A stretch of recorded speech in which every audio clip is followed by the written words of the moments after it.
despite our best efforts, again, before the protest, despite our best efforts, we just weren't able to close the deal with them. The president, I want to make this very clear, nothing has changed about his commitment to preventing Iran from achieving a nuclear weapons capability. Nothing's changed. Can I ask, do you still feel like the JCPOA is the best way to make that happen? The president still believes that diplomacy is the best way to achieve that outcome. But diplomacy right now, in the form of the deal, is just not in the offing. It's just not. And right now, given what's going on with the protest, it's even less our focus than it was even before the protests. And we're focused right now on the way the regime is treating its people. And we're focused right now on holding them accountable for the way they're treating their people. The last thing I wanted to say, though, was that because the president is so committed to preventing them from achieving a nuclear weapons capability, he has said for a long time, short of diplomacy, he's going to make sure that other options are available to him and to the United States. And that continues to be the case.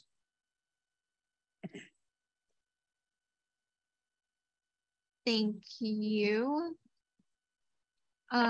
We will now go to Alex Raufoglu. Hey, thank you so much for doing this. I will go back to the Ankara meeting early this week. President Erdogan said that he believes that both nations have agreed not to use nuclear weapons. I was just wondering how much you think this is a credible statement and reflects, what you are seeing from the Russian side. And secondly, if I may, the Kremlin says Putin discussed the idea of creating a Turkish gas hub, with Erdogan over the phone. Can I get your comments on that as well? Thanks so much. I'll let Turkey and Russia speak to that second item. We're not in a position to confirm the Russian commitment to that or the likelihood of it happening. On the issue of nuclear war, the Russians themselves said a nuclear war shouldn't be fought, can't be won. And we wholeheartedly agree with them on that. Unfortunately, Mr. Putin continues to throw around reckless rhetoric when it comes to the potential use for nuclear weapons. And we have to take that seriously. It would be irresponsible for us not to. So we're monitoring as best we can. And again, I would say we've seen nothing that would cause us to change our strategic posture at this point. But this issue, the potential for the use of nuclear weapons and the rhetoric that the Russians keep throwing around, that is one of the reasons why we want the channels of communication to stay open so that we can reduce any potential risk of miscalculation. That is why it was important for Director Burns to have the meetings that he had. That is why it's important, again, for the Defense Secretary and the Chairman of the Joint Chiefs and the National Security Advisor to be able to continue their dialogue as well. So we're taking this as seriously as we possibly can, given the magnitude of the potential risk here. Great, thank you. We'll now go to Evyn Moon with News Nation Now. You should be able to unmute yourself. Hey, this is actually our colleague, Evan Lambert. Thanks for doing this. A question back on North Korea. Does the U.S. assess that North Korea has the capability to put a nuclear warhead on the type of ICBM that it just tested? And if not, how close they might be to that capability?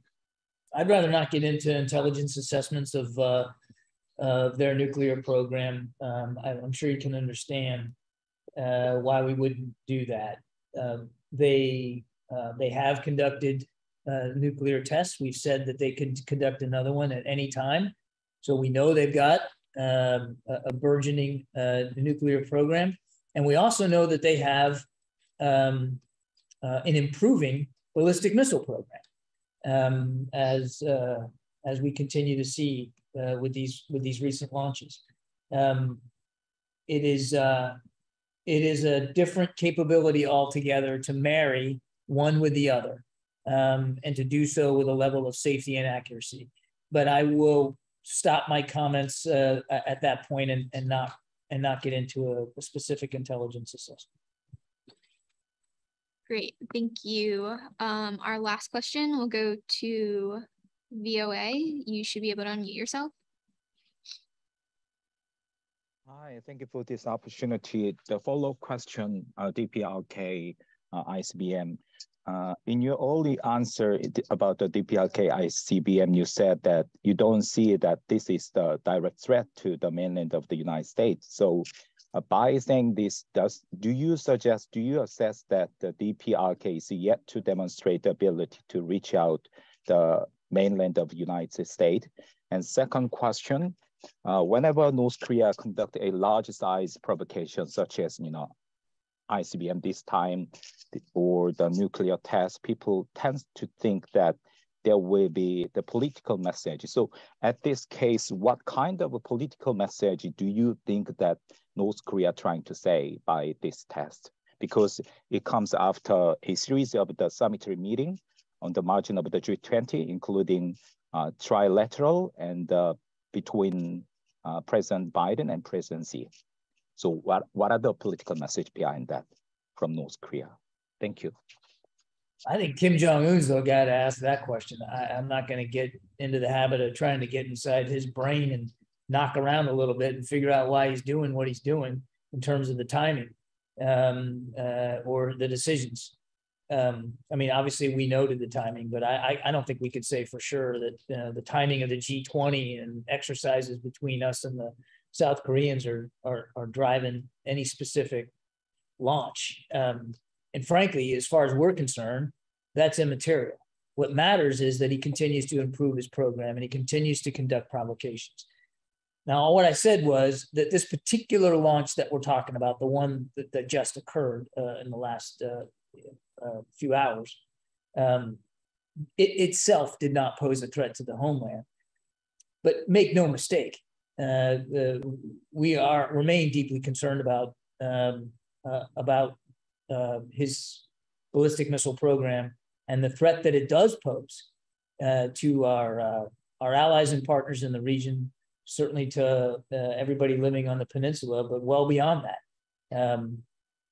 And so that's why we have improved our intelligence collection capability in the region, and we're going to continue to do so. That's why we have continued to make sure that from a military perspective, we have the readiness and capabilities in place. And that's why we do these exercises, not just with the South Koreans, but with the Japanese as well. And again, we're looking for ways to improve trilateral military cooperation to, again, continue to hone capabilities. And it's why we're looking and always looking at ways to improve that over time, whether that's new capabilities applied to the region or simply integrating capabilities that exist in a better way. And when you've heard Secretary Austin talk about integrated deterrence, this is exactly sort of the kind of problem set that he is trying to solve with integrated deterrence. And as I said earlier, military readiness is never static. It's never taken for granted. And we're always trying to improve it. And we're going to continue to do that as he continues to conduct these provocations. I will end on where I kind of started on this, that we are still willing, even for all this, we're still willing to sit down without preconditions and try to come to a negotiated agreement on the denuclearization of the peninsula. That is the ultimate goal. That has not changed. Short of his willingness to do that, and clearly he has shown no indication that he wants to do that, we've got to make sure that we have in place both unilateral, joint, and even combined, meaning with other nations, the kinds of capabilities to defend our interests and those of our allies. I'll leave it at that. Great. Thank you, everyone. If we didn't get to you or you need any follow-up, be sure to reach out. Thanks. Thanks.